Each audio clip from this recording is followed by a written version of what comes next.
I'm really excited to be here, especially in the opportunity to talk about something that is so richly rewarding in dental practice, and that is relating to people. And I'm not just talking about relating to your patients, okay, or as I call them, my clients, but also your team members and your family members and people in the community and all kinds of people. So it's very similar to, I'll use an analogy which may not be a perfect analogy, but it's an analogy nonetheless, which I think you'll get. And that's this, is that I started practice and called my father one day to say hi, and he said, "So how's it going?" And I said, "Fine." He said, "So one day you didn't even know how to spell the word manager, and the next day you are one." So I said, "Yeah, that's what's happened, Dad." Well, you know what? Communication is something that is going to be one of those things that you're going to consistently practice on and improve on if you practice every single day. And I know this may sound a little silly to some of you, and maybe you're even rolling your eyes going, "I can't believe anybody would do this," but I literally would go home and sit in front of a mirror and talk to that mirror as if I were talking to a client. And I would practice what I would say, not that I was memorizing things, but how to be authentic and interested, etc., and become comfortable with that. So we all have to be trained in communication. We all know how to speak, right? That's not what I'm talking about. We all know how to relate to a certain degree. Now, whether we do it well, I don't know. But the key for you in practice is to be able to relate well. And there is an actual cycle of relating, which I'm going to give you an introduction to today. It's a subject I'm passionate about and would love to spend a full day with you, maybe 2 or 3. And it would be fun, and it would be exciting, and it would be empowering to you, so that the next conversation you had with anybody in your life, you would say, "This is fun. Well, how rewarding this is to be able to really connect."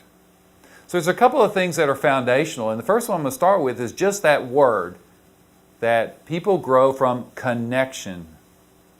People grow from connection. That connection is everything. And you know, this may sound a little woo-woo or a little out there, but we are all connected in some way. And your clients have chosen you for some reason. Your team members have decided to work with you for some reason, and it wasn't because you might be paying them a lot more than anybody else. But this connection thing is super, super important. I cannot tell you enough about the benefits that learning how to connect with people on a very important and deep level will have to the happiness that you experience in your life. And I don't know about you, but we all want to be happy. I want you to be happy. And I know that your ability to relate to people and thus be able to connect with them in a deep and meaningful way is going to be one of the most rewarding things that you'll have ever experienced. On top of that, you will have a practice which is successful, maybe not in the ways that you're currently defining success, but in ways in which you will define success as you move along in life and in your practice. So let's go into a little bit more of some of these basic elements that I want you to understand. And this is a really long one, and I may read it twice because it's worthy of reading it twice. You might want to write it down and post it on your wall. And it goes like this: sustainable success depends on a strong relationship between you and your client. one that can be trusted during times of extraordinary growth or challenge. So I am going to repeat that. Sustainable success depends on a strong relationship between you and your client, one that can be trusted during times of extraordinary growth or challenge. Now, I use the word client. I could substitute patient, or I could substitute people. It doesn't matter. In my office, I consider them clients. Because if you haven't heard, most everything that we do is elective. Are porcelain veneers elective? Sometimes yes, sometimes no. So I'm not talking about elective in that way. I'm talking about the fact that what we do has to do with improving the quality of someone's life, okay? And the only things that really aren't that elective are, infection and pain and things like that. So we are necessary because of that, but the vast majority of what we do is really elective. So this strong relationship, which will get you through rough waters, is super critical. I want to tell you a short story. I've been in practice just a couple years, and a nice young woman, very pretty young woman, was in my practice, and I had taken over her care for my partner, and she needed some fillings, all right? She also had a tooth which was abscessed. I love doing endo, so I did the endo. The endo was beautiful. The fillings were great. And it was just at the time in dentistry, and I know that you can see my hair is not very brown anymore, but it was just at a time in dentistry when we were starting to use composites on posterior teeth. Well, I think everything went great, and I was so happy for her because I thought she was a very pretty woman, and on top of that now she had these composite fillings, which was very exciting for me to see. So I left and I was just happy, and I gave her a mirror and showed her, and she was, she was happy, okay. So it really didn't mean that much to her, but it meant a lot to me, so, I was pleased. Well, she came back about 2 weeks later, and one of the fillings had broken. I said, oh, okay, well, let me replace that. I'll replace it at no charge. She said, okay. She was a little irritated. And I said, I'm really sorry. I'll fix this. So I replaced the filling. A couple weeks later, she comes back, filling's broken again. Wonder what's going on. Well, now she was pretty darn irritated. I said, let me do this again for you. I'm not sure what's going on, but let me do this. And so she said, okay, I'll let you do it. I did it. What happened? Filling broke again. Same dadgum filling. Well, you know what? The next time she came in with it broken, she was really hot. And my team said, you might want to come out here and talk to her. So I came out, and she was like, my filling broke again. This is like the third or fourth time. And I just can't keep coming in with fillings breaking. What's wrong? And I said, ma'am, I'm really sorry. I said, and I was getting a little bit irritated because of her attitude. This is a long time ago now. And so I said, well, look, I'll be happy to give your money back for the filling, and you can go to another dentist and they can take care of it for you. And she goes, well, I think that's what I'll do. And she stormed out of there. About a month passes. Guess what I get in the mail? A letter from an attorney. Attorney, I now realize she's suing me. What's she suing me over? A broken filling. A broken filling. And I'm thinking, this is ridiculous, but they want all this money for this broken filling. So I say, well, I didn't do anything wrong. I send all the records to the insurance company. I send it to my attorney, who's going to defend me in this case. And the attorney's looking at everything and says, well, you didn't do anything wrong. But let me talk to some other dentists because I'm not a dentist. And she comes back to me and she says, yeah, you didn't do anything wrong. And I believe that.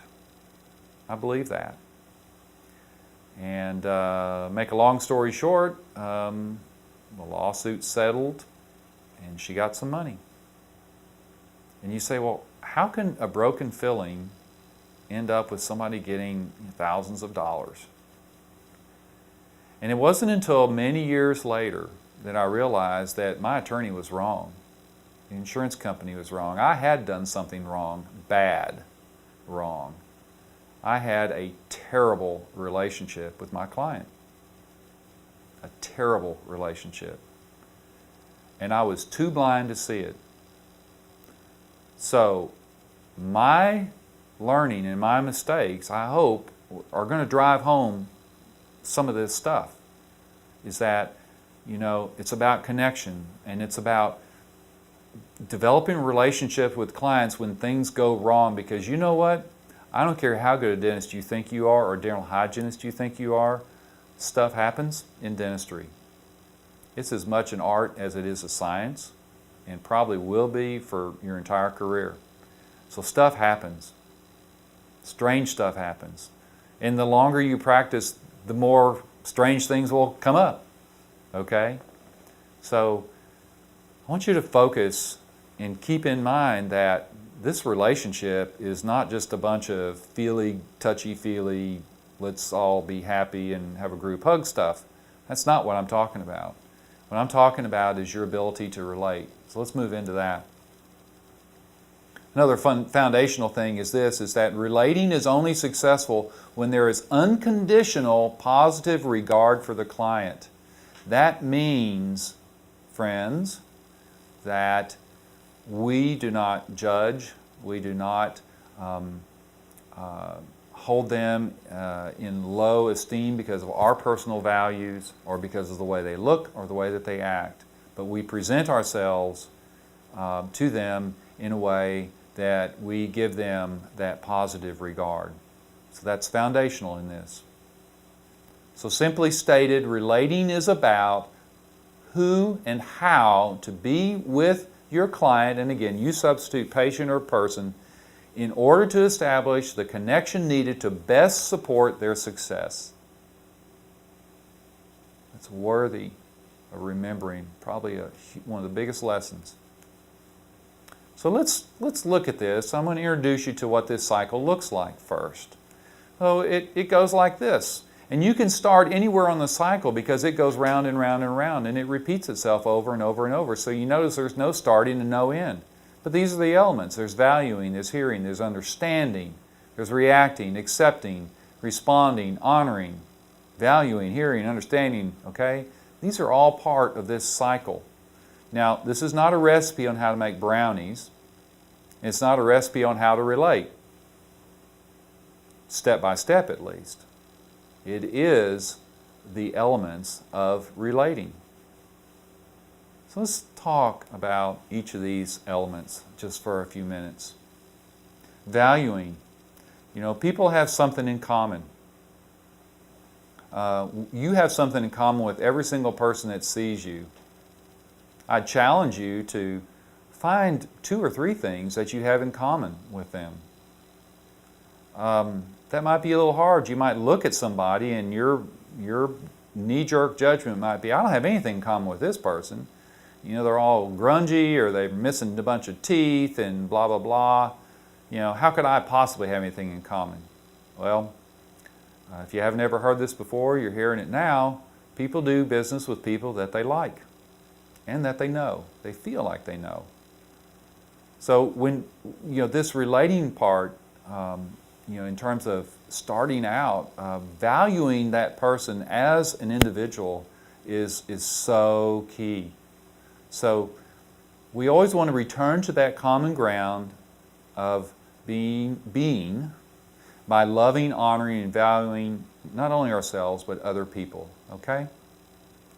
Now, hearing. Most of us think that we're really good, listeners, and we think that we're good listeners because we hear. Well, hearing is, of course, just an auditory function. We can't help but hear. But that's not what we're talking about in the relating cycle. What we're really talking about are these elements, which I've listed here on the side. Hearing is a series of progressive steps. The very first thing about this is that it's a choice. What do I mean about being a choice? What I mean is that you can go in to sit down with somebody and your mind can be somewhere off out in the ozone if that's where you choose it to be. I would encourage you to be completely present and to make that choice that I'm going to put everything else out of my head and I'm going to be here for that client. I'm going to listen to that client. So we do hear with our ears, that's the auditory function, okay? But we also hear with our heart. Hearing with your heart, you know when you hear with your heart. And that's what I want you to focus in on. In fact, a really simple thing to do is before you ever go in to a treatment room, a consultation room, or whatnot, stop, take a deep breath, breathe out, let everything go, okay? And then go in and really let what they have to say, let them talk. Let there be silence, okay? Listen to them with your heart. Whatever's going on in your head, put that on hold. Trust me, your brain is an organ designed to put out thoughts, and it will do it incessantly until you're dead. So don't worry, but just try to put that on hold. Okay? Put the brain on hold. You're here to listen. The next thing is being present, which I mentioned. Being present means that everything else is gone and that you are completely, wholly, fully right there for that person. And I'll tell you, in practice, that's a hard thing to do because you're under time constraints. You've got people maybe waiting on you. You've got things that you've got to do. And boy, we dentists run a pretty tight schedule many times. So you've got to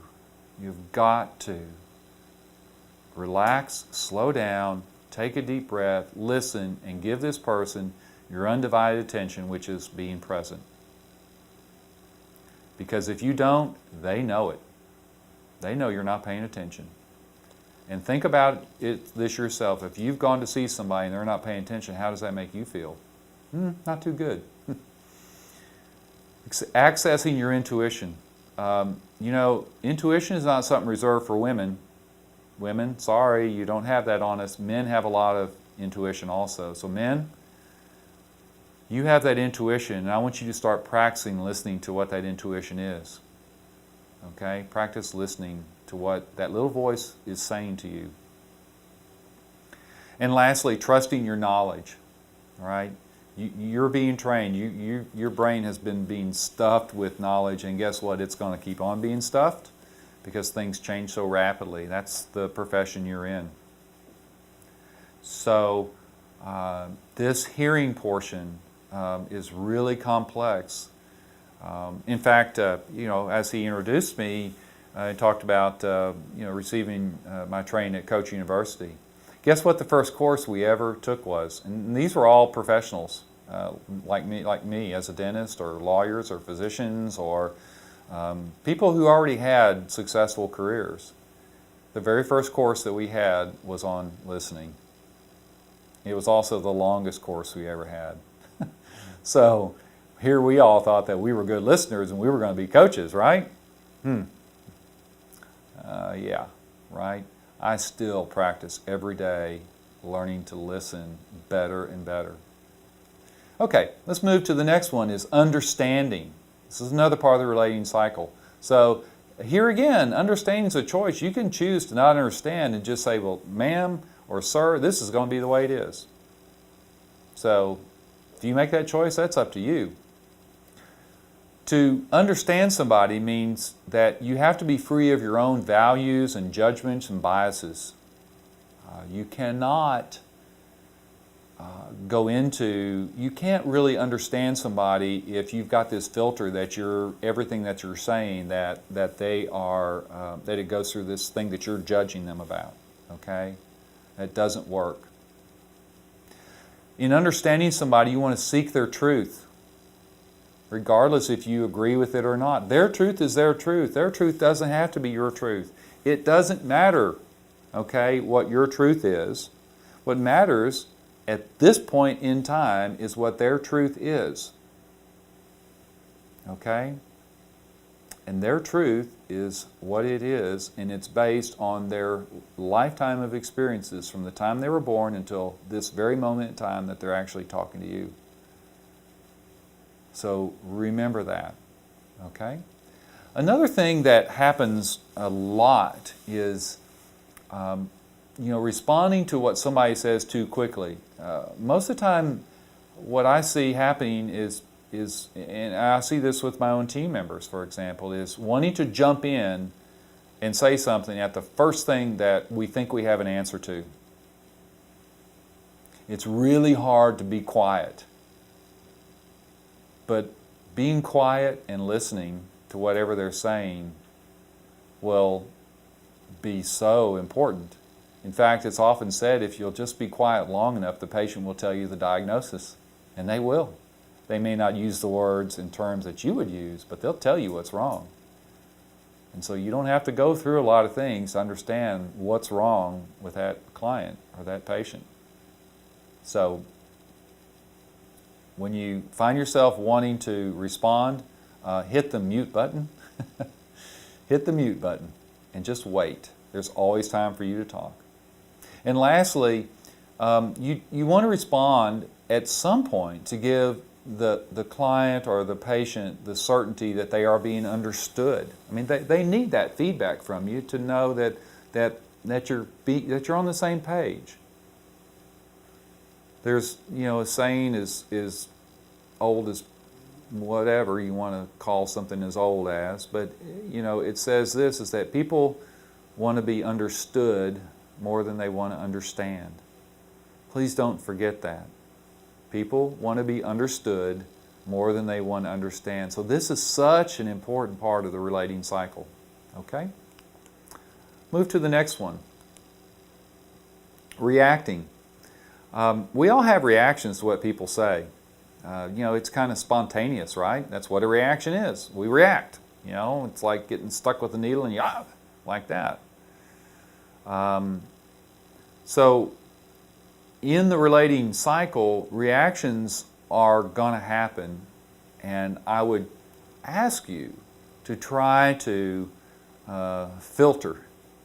I had a friend one time who would say, filter, filter, because I used to be in such a way that I would just, boom, say something, and then I would regret saying it. So you are going to have some reactions. What I want you to do during the reaction of whatever is being said is I want you to be very careful how you use it, and that you think about what you're going to say before you say it. Because once you said something, it's nearly impossible to take it back. Why? Because it's already gotten to them, right? And you can apologize all day long, and it won't really matter. They're going to accept your apology. Are they going to forget it? I'm not so sure about that, okay? That's asking an awful lot. Now, what about the next part of relating? That's accepting, right? It's really important that we accept people for exactly who they are. And there's this word again. If you look at that list, it says it's a choice. Okay, accepting is to choose, or it's a choice to accept whether to receive them, with approval or favor. Okay, whether or not we decide that we're going to accept whatever and wherever this person is. So it's a choice. You don't have to do it. But in the relating cycle, acceptance of wherever they are is very important.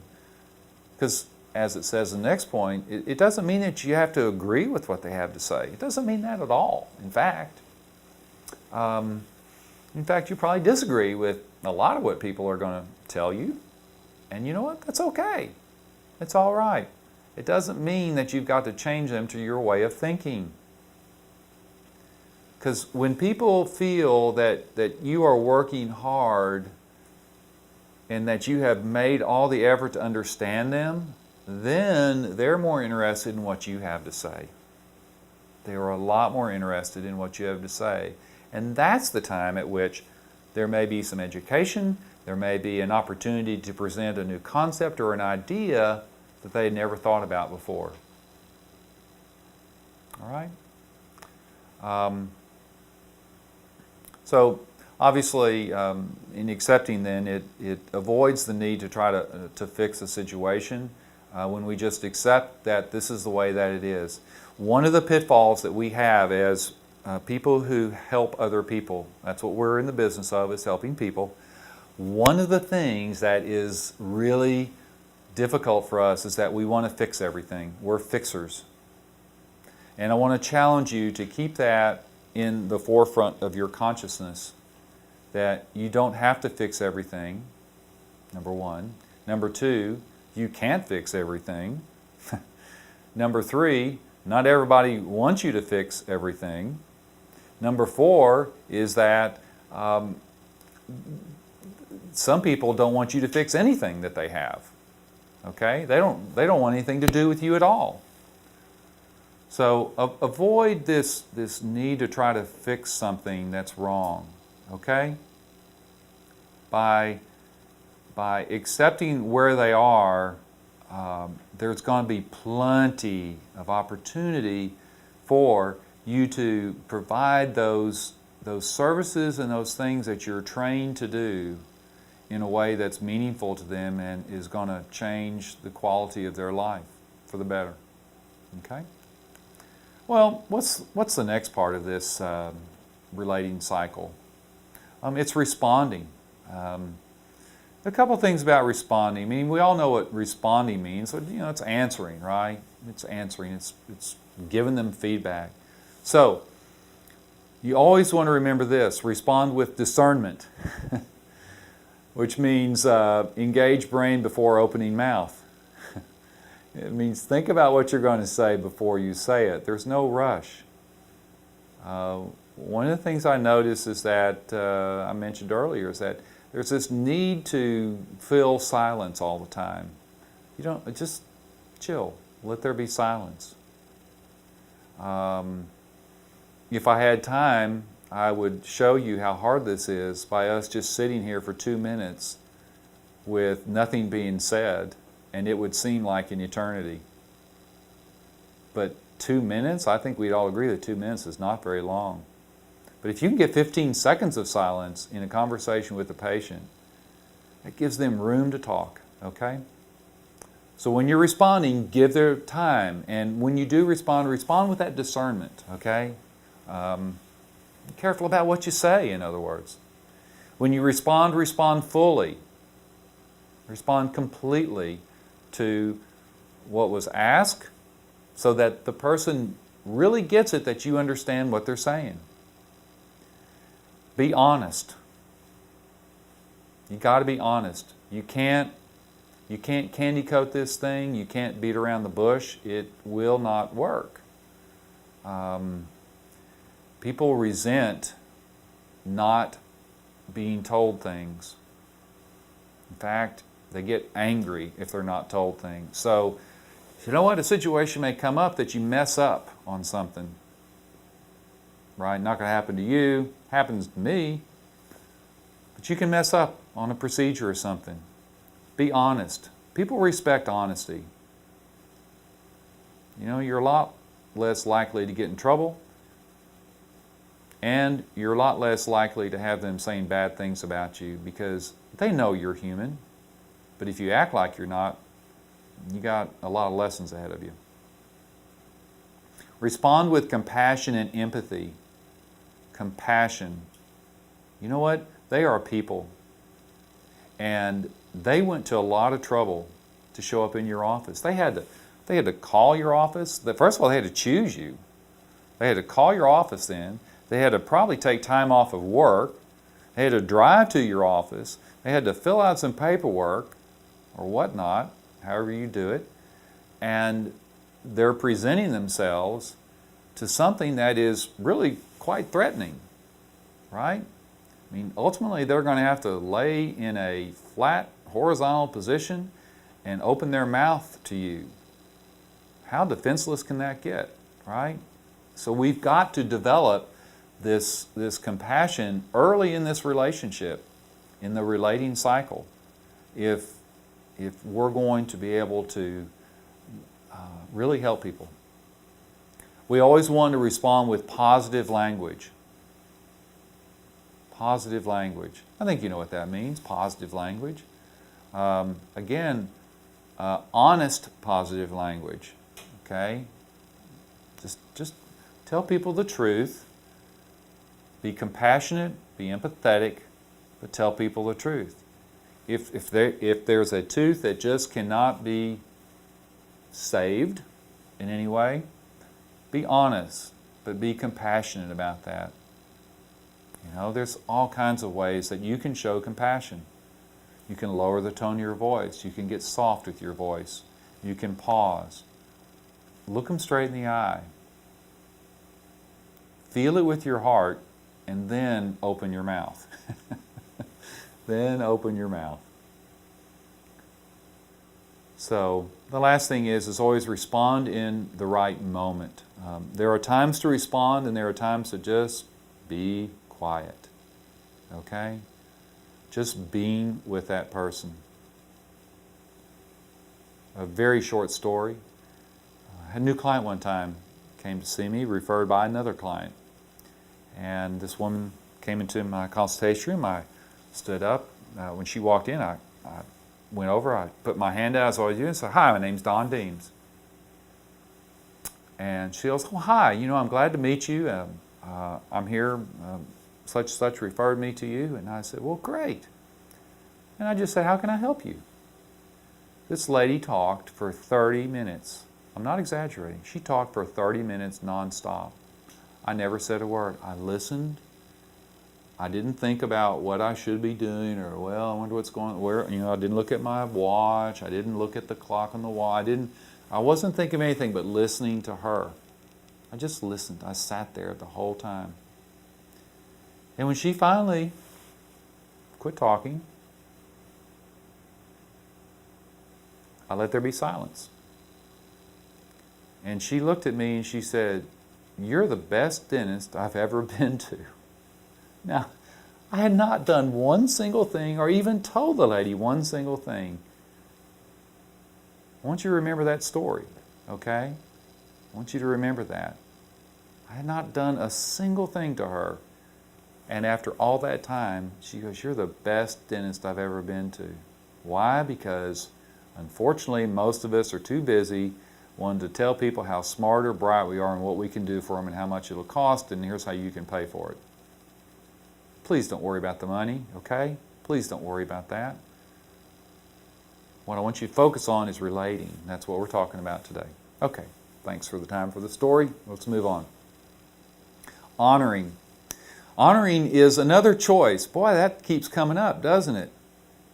But honoring is the overriding choice to treat your client, patient, person with respect, fairness, integrity in every single moment. No slip-ups. No going out of the room and saying something that you don't think that they heard. Those glass windows that are in many doctors' offices, and the staff members are working behind those little glass windows? Just do a little experiment, please, for me. Have some people have a conversation behind the glass window, and you go out and sit in the reception area and see if you can hear what they're talking about. I think you know what the answer is going to be.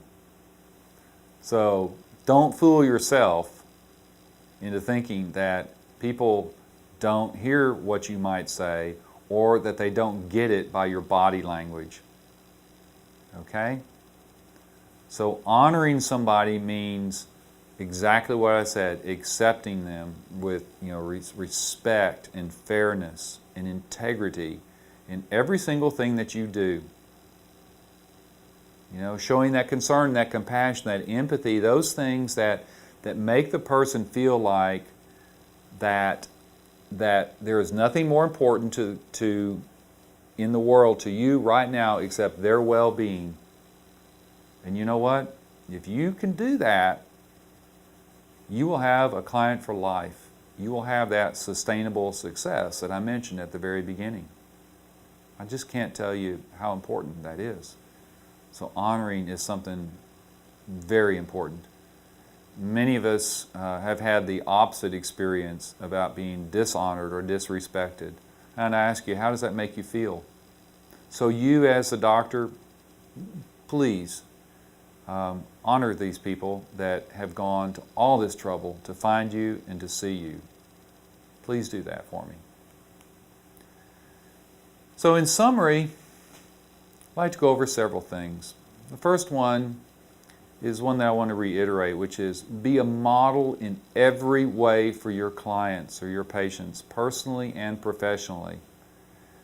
You're a dentist 24/7. I don't know if you know that, but you are. When you're out in the grocery store, please be a professional. Don't act up. There are going to be people in that store that see you and know you, and they're watching you. In fact, everybody is watching your every move. You can live a life of integrity. You can do that. And that's what you're charged to do. And you don't just do that when you go to the office. Same thing when you're going out to eat or something. It's not cool to go get drunk. It's not cool. Not only is it not cool, it's very unprofessional, and people see that. And what do you think their opinion is going to be of you? And what do you think the likelihood is that they're going to refer clients to you? What's the likelihood that they might even continue being your client? Might think about that. Okay? Another thing is show more compassion than you think is necessary. Show more compassion than you think is necessary. Depending on how, in the environment in which you were raised or some of your role models, you may have not received a lot of compassion in your own life about things. And so you may have a little frustration and anger at the world. But you're a professional. And I want you to show them a lot of compassion, more than you possibly think that is needed. And why? Because, doggone it, there's not enough out there. It's just that simple. There is so little compassion out there in this world. You'll have more clients than you ever thought was possible if you can show compassion. One of my early role models was a physician when I was a teenager, and he's still my physician today. He's still practicing in his late 70s, not for the money, because he loves taking care of people. And I observed him. I had the chance to actually work for him a couple years before I went to dental school. And he's a client of mine today, and I'm a client of his. And I just watched with what compassion he had for people. And you know what? People were breaking down, not literally, but they were almost breaking doors down because they wanted to be his patient. And even at the medical school that is in my city, they even named a whole fellowship program in family practice after him. Why? He's no rocket scientist, and he'll tell you that. It's not because he's smart. He's not smarter than the average doctor, physician out there. But he cares about people in a deep and meaningful way. And boy, that goes a long ways with people.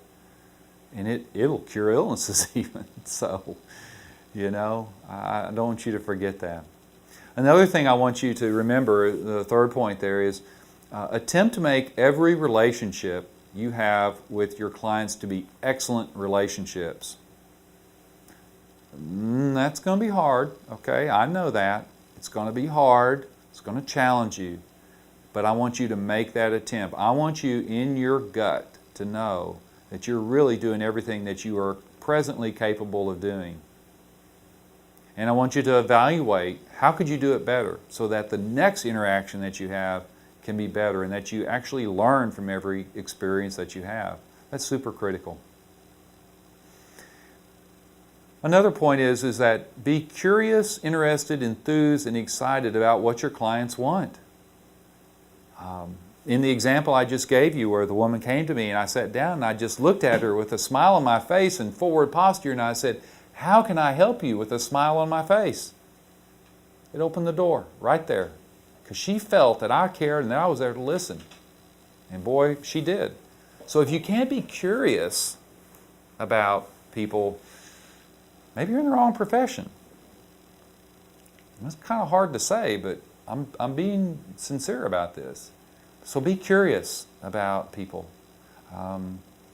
Be interested in who they are, because if you're not, they feel it, they know it, they don't really want a lot to do with you, and they're just going to kind of look at you as a tooth technician that they have to go to, and they're probably going to come to you when they feel like they need to, or they get harassed enough by somebody in your team to come in for a checkup. Okay?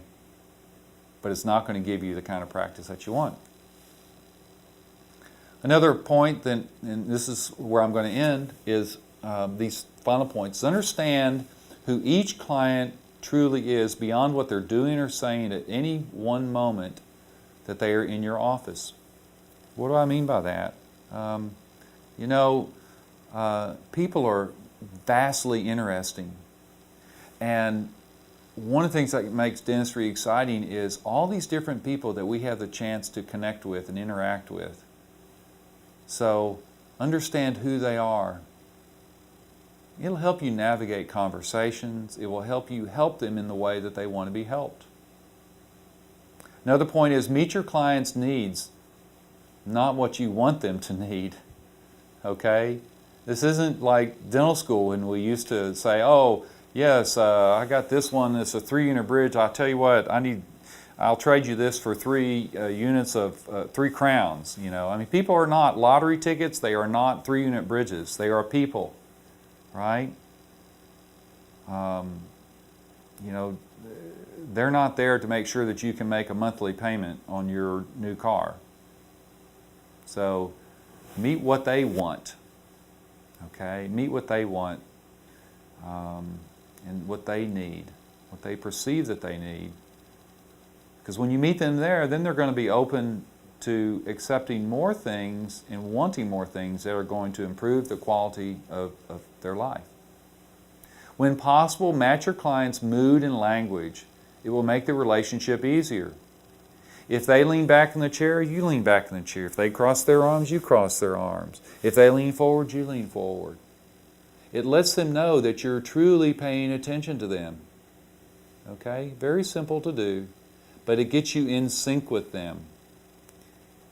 Now, if you want to just experiment with that, have a conversation with a friend or something and you take the lead and change your posture or something. And if they're really listening to you, you'll notice that they'll shift kind of the way that you are. Very interesting. Just pay attention to that, okay? And the last thing is this. Above all, show that you care about people. We are in the business of helping people. Please show them that you care. Please show them that you care. That is what we do. That is what gift we have been given. That's what we're trained to do. And if you'll do that, the rewards for you will transcend any amount of money that you'll ever earn. So I wish you a lot of success. Thank you.